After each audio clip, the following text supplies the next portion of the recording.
Hello guys, welcome to Open Techno. Today I'm bringing you a product that I had never tried before, and that really surprised me. It's a mini PC. A mini PC is a tiny miniature computer, almost the size of a mobile phone, but a little bit taller.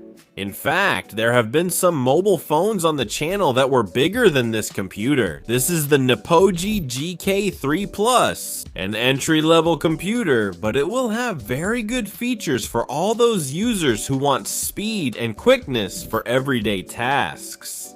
This mini PC is going to be really flexible. We'll be able to do a wide range of things with it. I'm going to give you some examples throughout this video of certain applications that I've been testing for this computer. This is a personal device, so everyone will use it as they wish. Simply, in the review I'm going to do for you next, we're going to see more or less how it performs so that you can also get an idea.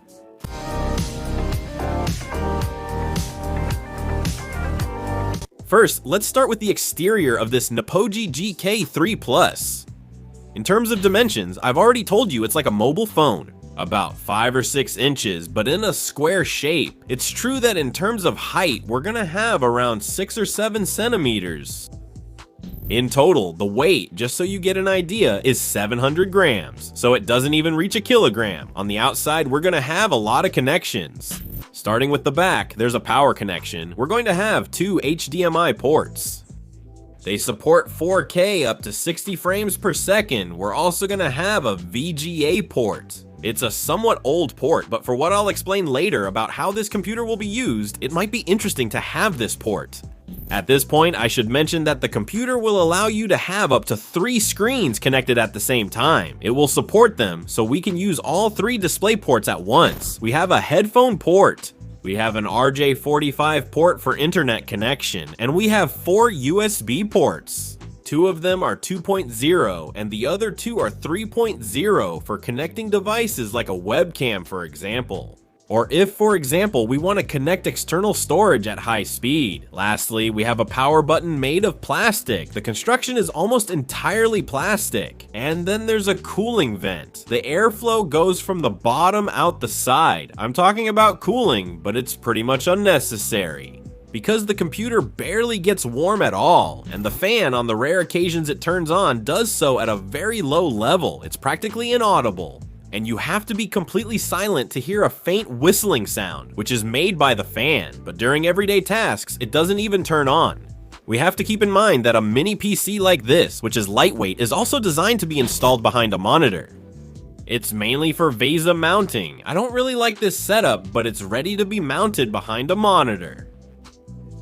You don't even see it anymore, but anyway, I like to have it on the desk and have easy access to the ports. Let's also talk about the wireless connections, which would be Wi-Fi 6 and Bluetooth 5, so this computer comes fully equipped. Now it's time to check out its hardware.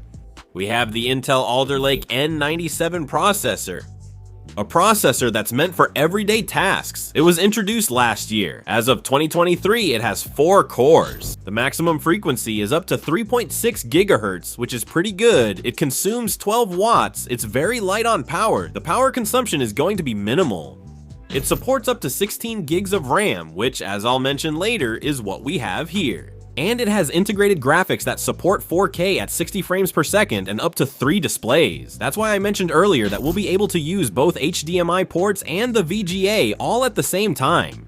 As for RAM, we have 16 gigs of RAM, more than enough. I would say that for a computer of this type, 8 gigs would be enough. Well, we have 16. 16 is very good for everyday tasks. And we have a 512 gig SSD. It's true that I've seen teardowns of this computer, and the RAM and storage aren't from a super well-known, reliable brand, but it's also true that the computer is upgradable if you want to improve it. You can put in better memory and a more reliable hard drive from a top brand. You can do it, and then you'll have an amazing computer. But it's true that this way we save some costs. But later I'll tell you that it's a very cheap computer. Lastly, I want to mention that it comes with Windows 11 installed and activated, so we don't have to worry about licenses. It's already included in the price. And now let's talk about performance, because that's the most important thing in a computer after all. That we're satisfied with how long it takes to get things done, especially when we buy a new computer. Well, I have to say that here we're gonna have 2 options. The first one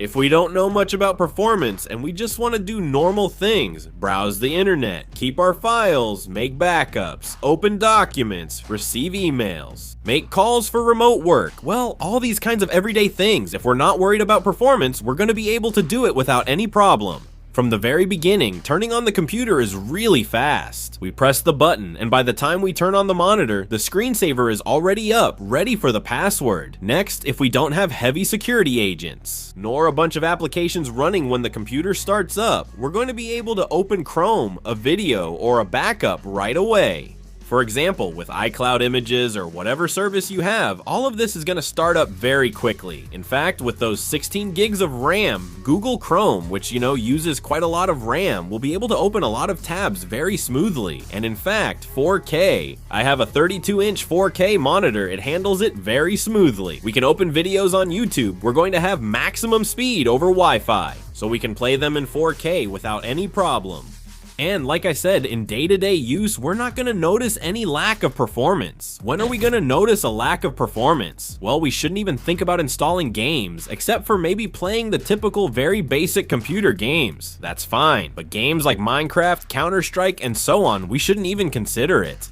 Because the computer isn't made for that. It doesn't have adequate cooling for that, and the processor won't handle it well. However, I have tried playing some online games, like the typical Agario or Slither.io, those kinds of online mini games, and it runs those pretty well. Even considering that the screen is a 4K screen. However, where does this computer really shine? Well, in my opinion, like I mentioned, it's great for using Spotify, watching videos, and browsing the web.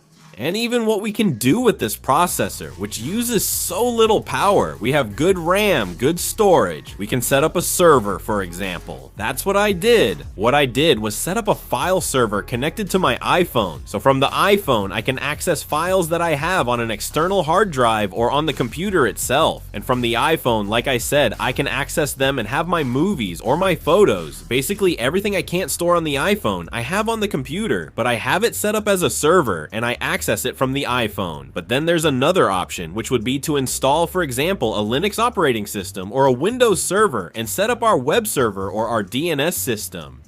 Our server with Kubernetes or Docker also set up an ad blocker or a DNS system. That blocks ads for us or protects the traffic on our internal network. Basically a ton of things.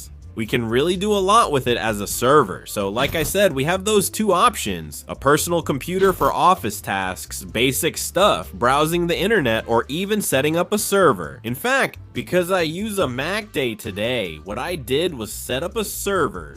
RDP, which is for accessing a Windows machine remotely. That way, if I need to do any task on a Windows computer, I always have this one under the desk, hidden away, and I can access it from my Mac using my Mac's keyboard, mouse, and everything, just as if I were on a Windows machine. So here, I've given you a few quick highlights of what you can do with this type of computer. Like I said, it's an entry-level computer. If you want a basic, cheap computer, this is your computer. But it can also serve you for other professional things. If I had to point out a downside, what would it be? That it doesn't have an integrated audio system. It would be cool to have a small speaker just to watch a video or take a call or something like that and have it directly on the computer. But no, for example, I've had to use the speakers on my monitor. Lastly, if you want to use it as a reference, I ran a Geekbench 6 test and you'll be seeing the results on screen. For those of you who are more into these kinds of tests, well, you have a score to get an idea of the performance. But now comes the most interesting part, the price. Because as I said, it's an entry-level computer. You've seen that it has good features, good things, but really the performance is going to be that of an entry-level computer. For an entry-level computer, well, we're looking at a price of around 300 euros. I'm telling you, it's hard to find anything better for this price, because just the processor alone already costs about 100 euros. As soon as you add 16 gigs of RAM, 500 gigs of storage, a case to build the computer, a motherboard, and so on, you're not gonna get anything cheaper than this. Plus, I think it has a nice look. You can hide it anywhere. It doesn't make noise. Above all, for me, it's very important that a computer doesn't make noise and keeps a quiet environment, and it meets all these points. Like I said, for 300 euros or even less if you catch it on sale. As always, in the description we'll leave you more information and the cheapest purchase link we can find. Any questions you have about this computer, leave them below in the comments because we'll answer them for you without any problem. And with that said, I'll see you in the next video. Goodbye.